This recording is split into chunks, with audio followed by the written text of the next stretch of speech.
In this final episode of The Lobby, Shai Massoud's activities paint a troubling picture. Few foreign embassies in London are this engaged in Britain's democratic process.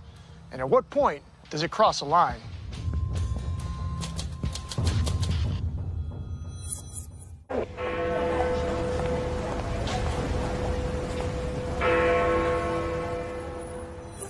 The annual conference of Britain's opposition Labour Party is continuing in Liverpool in the north of England.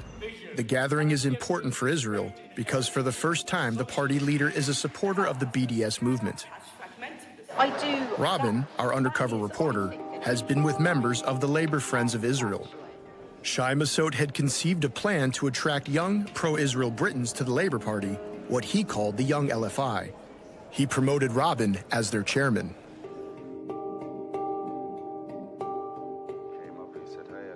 Now it seems the Young LFI is about to become operational. I don't know what Shai's basically intensity of the MCI bit money, which is good. It's happy to help funding up from events. So excellent. So I don't punish it. It's just getting organised off the ground now, really.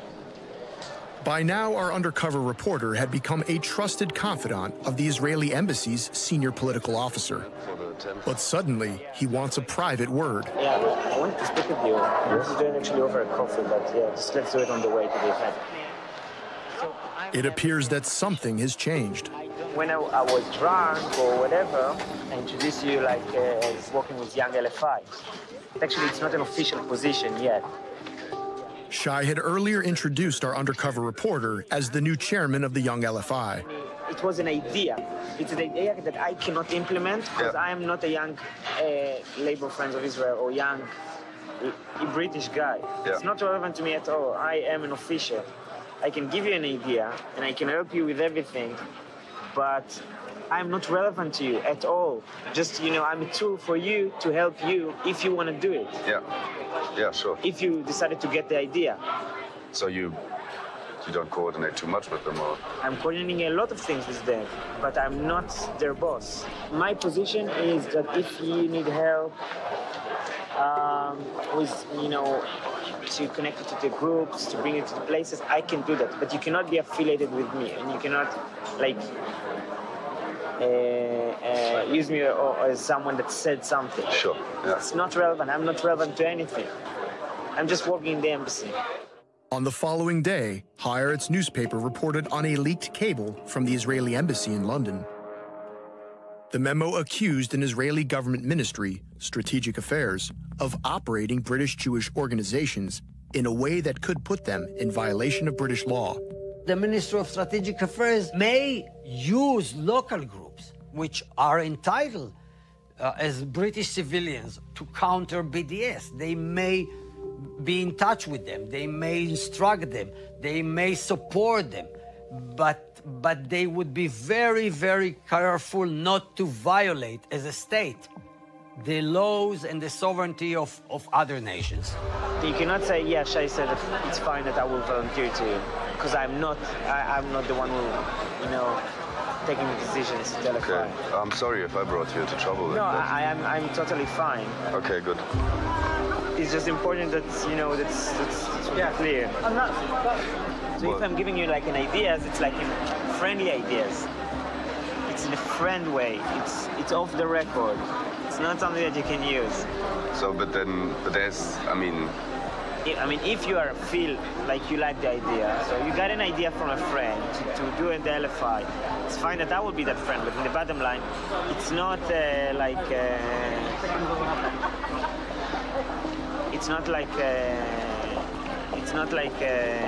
have a say in that idea.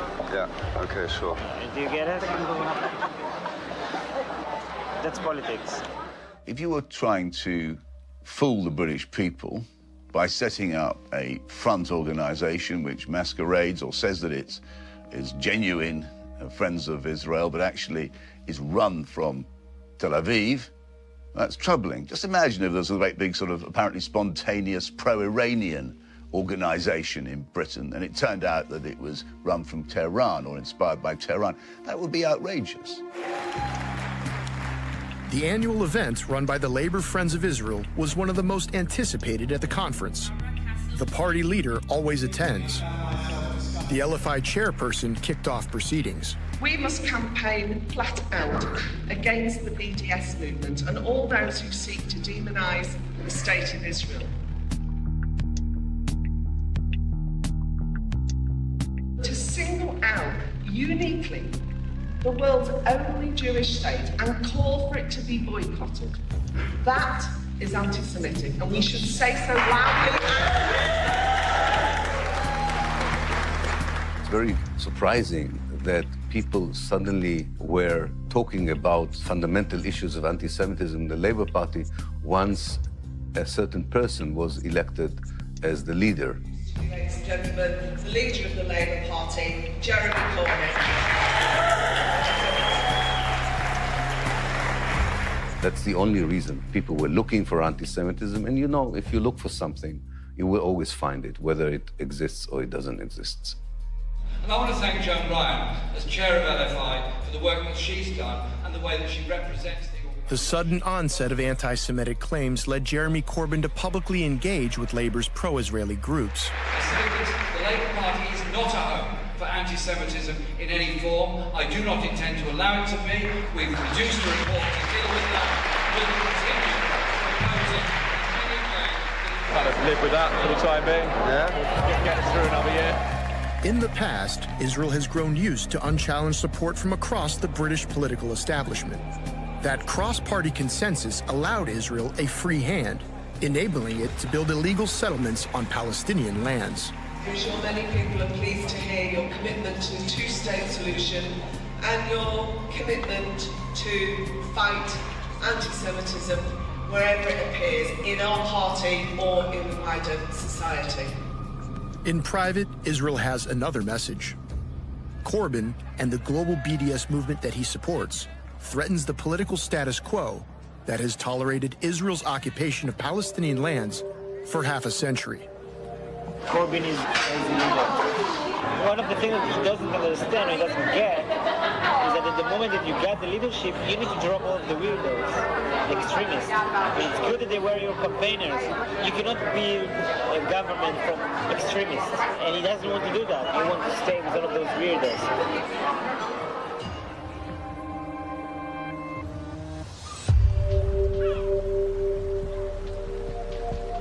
Back at her London home, the woman who confronted Joan Ryan over the construction of Jewish-only settlements had received a message. She had become the subject of a formal Labour Party investigation. The following allegation has been brought against you regarding your conduct at the Labour Party conference 2016. Thank you, Jean. I didn't have a conversation. I'm asking you about settlements they've told. When the lady, who I now subsequently learned was Miss Ryan, accused me, the allegations was that I was being anti-Semitic, I was just appalled. Totally atomised the whole of the West Bank. I'm asking you, I'm really genuinely interested, how a two-state solution... The complaint alleged that Jean constantly suggested that the LFI had lots of money and power, when in fact she had said once the LFI has money and prestige. Nor did Jean mention a high-paying job.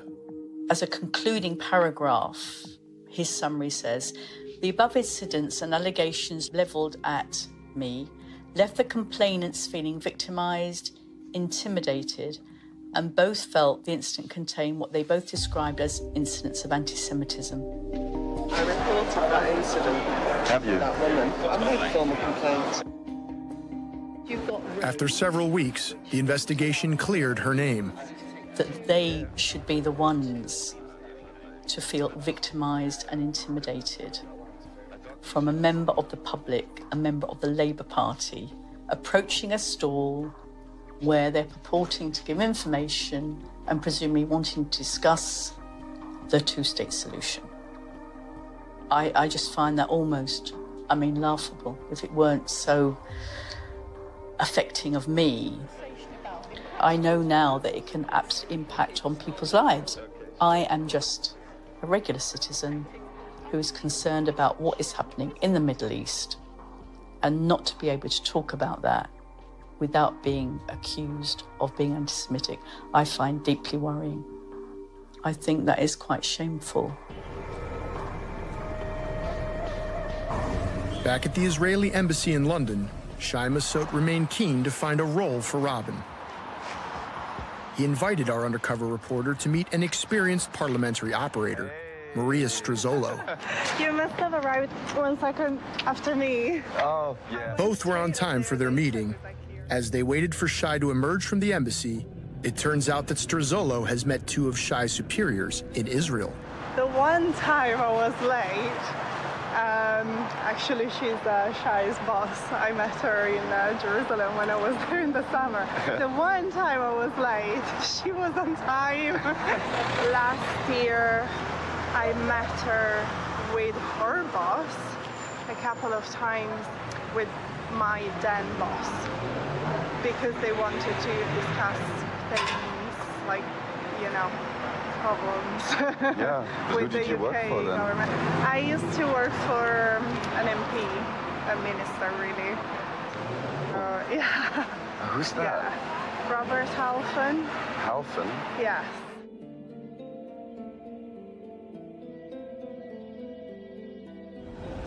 The British civil servant began to educate our undercover reporter on how the Israel lobby works inside Parliament, and especially the Conservative Party. How many of the MPs from your party are in CFI? Oh, pretty much all of them. When there is the annual lunch, which is just before Christmas, basically the whips always make sure the light bulbs come after the CFI lunch because it's like all the parties there. Whips are party loyalists who ensure MPs turn up whenever they are needed to vote. And the PM. And the PM, and the Chancellor, and the Foreign Secretary, and everyone. When we're talking about the construction of British policy towards the Middle East, towards the Palestinians, towards the Israelis, you can't describe that without taking into account the fact that the Israeli government has a very powerful ally in the shape of the conservative Friends of Israel, and that they do brilliant job at getting the Israeli point of view across. The parliamentary officer described the ease with which the CFI's information was accepted by MPs. If at least you can get a small group of MPs that you can always rely on when there is something coming to Parliament. And you brief them, you say, you don't have to do anything, we're going to give you the speech, we're going to give you all the information, we're going to do everything for you. Then I think it becomes easier. And from that little group you might grow and grow and grow. So if you prepare everything for them, it's harder for them to say, oh no, I don't have to do it. You know, so if they already have the question to table for it's hard to say, oh no, I won't do it. Strazzolo boasted about how her efforts once made an immediate impact on the national debate. I was in Israel with CFI when they had found the 3 kids that had been kidnapped in 2014. And I was on the phone with Rob to convince him to table a question for Prime Minister Question Time for paying tribute, and also tabling an urgent question to get a statement from the government on the 3 kids. Mr. Robert Halfon. Thank you, Mr. Speaker. The world has seen the tragic and brutal murders of 3 Israeli youngsters, most probably by Hamas. Will my honourable friend give the Israeli government every possible support at this time? And does he not agree with me that far from showing restraint, Israel must do everything possible to take out Hamas terrorist networks? And will he give the Israeli government support in this? I think it's very important that Britain will stand with Israel as it seeks to bring to justice those who are responsible.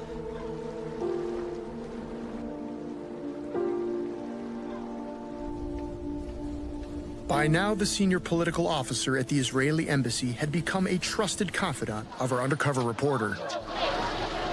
It's quite funky. Yeah, I like it. Well, this is... Yeah, I'd rather go for this one, yeah. Shai invited Robin to attend a meeting organized in part by the City Friends of Israel, a group he earlier said that he was establishing. It looks like you got along with the Israelis. You have Great team. Israelis. We get along. Yeah, that's amazing how you do that. Hello, sir. Thank you very much. Maria Struzzola was also there. Discussion turned to Donald Trump. So he's an unpredictable person. The only thing that you know you can, I mean, from Israel's perspective of view, you can think that he's like steady in his area is the fact that his daughter is a Jewish. She converted to Judaism. The meeting had been coordinated with AIPAC, the American-Israeli Public Affairs Committee, perhaps Washington's most powerful lobby group. It is not widely known that AIPAC has a presence in London. As a European and somebody who lives in the Western world and enjoys its individual freedoms, I also view, and I hope most of you do as well, I view Israel as the battleground where modernity and Western values meet the forces that want to destroy that way of life. Focus campaign. Joe Richards from AIPAC's Wall Street division summed up their operations. Today, we're a pretty robust organization where we have one single mission, which is to make sure that the United States and Israel remain very close together in the relationship in many different ways. And the way we do that is by relationship building with our 535 members of Congress, 100 in the Senate, 435 in the House. AIPAC's guests explained to Robin their interest in Britain. The real strategic goal is to get the UK to behave more like the US than Europe when it comes to Israel. And to kind of pull them, tug them into the US sphere. By this point, Robin was well aware of the Israeli diplomats' close ties with America's pro-Israel lobby. I went to AIPAC last year because I organized the British delegation to AIPAC. So it was me and the British donors. There is like around 30, 40 from each family was just sponsoring the CFI Conservative as well, some of them the Labour as well. And we all went together to AIPAC. But in the bottom line, we have a donor meeting with the head of strategy in AIPAC, and he met us basically to teach us, you know, give us some ideas to Britain. Shai then announced another audacious plan involving a front company set up by the Ministry of Strategic Affairs, whose mandate is to fight BDS. So the Strategic Affairs, they asked me, they are establishing a new company, a new private company that basically will work for the Israeli government. It's like kind of outside company, whatever. The Ministry of Strategic Affairs has called it a secret war, potentially involving what this prominent Israeli reporter described as dirty tricks. When I say dirty tricks, they can smear people, activists, BDS activists or others. They can hack their emails in order to collect information about what they are up to. They can, you know, trash people. It's going to be an office of 20 people, so the position that they suggested to me to do is to be the liaison for the international communities around the world. So it's good sometimes, because, you know, it's good to work with AIPAC, you know, the others, you know, the organization, the FISM, it's good. It's good. And the last position that I applied for, that there is a slight chance I will get it, actually, is to be the head of the Foreign Affairs Department of the Intelligence Department in Israel. I'm not a career diplomat. I am political posting, which means I came just for one position to assist in political issues that specific. Sometimes you need someone to take care just of that, to be focused on that. So that's what I do. At ease and with the trust of his dinner companions, Shai floated the idea of a parliamentary plot. Can I give you some MPs that I suggest that you will take down? Well, you know, if you look hard enough, I'm sure that there is something that we're trying to hide. Yeah, I have some MPs. Let's talk about it. Okay. No, she knows we can't be the one the question. Yeah, it's good to remind me. The Deputy Foreign Minister.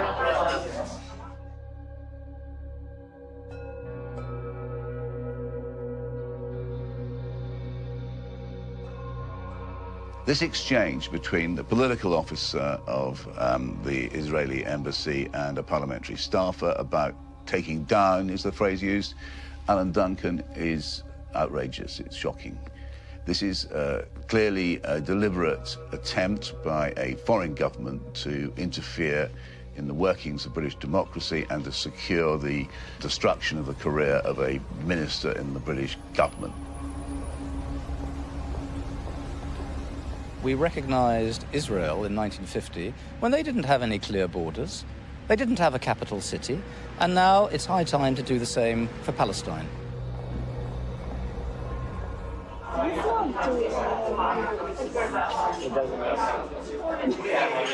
You still want to know that? No, he's doing a lot of programs. I thought we had like a conspiracy. A little bit, no? No. But Boris is good. Boris? He basically good. Yeah, he just don't care. He's busy with other issues. Boris is busy, you know? He's an idiot, but so far he became the Minister of Foreign Affairs without any kind of responsibility. So technically, if something will happen, it won't be his fault. The parliamentary officer then recalled how Sir Alan Duncan had once confronted her boss, the MP Robert Halfon. Rob was writing articles, giving interviews, doing everything, asking questions in Parliament about the terrorist salaries. When he was terrorist salaries. Yeah, and after a while, Rob was doing a lot of it.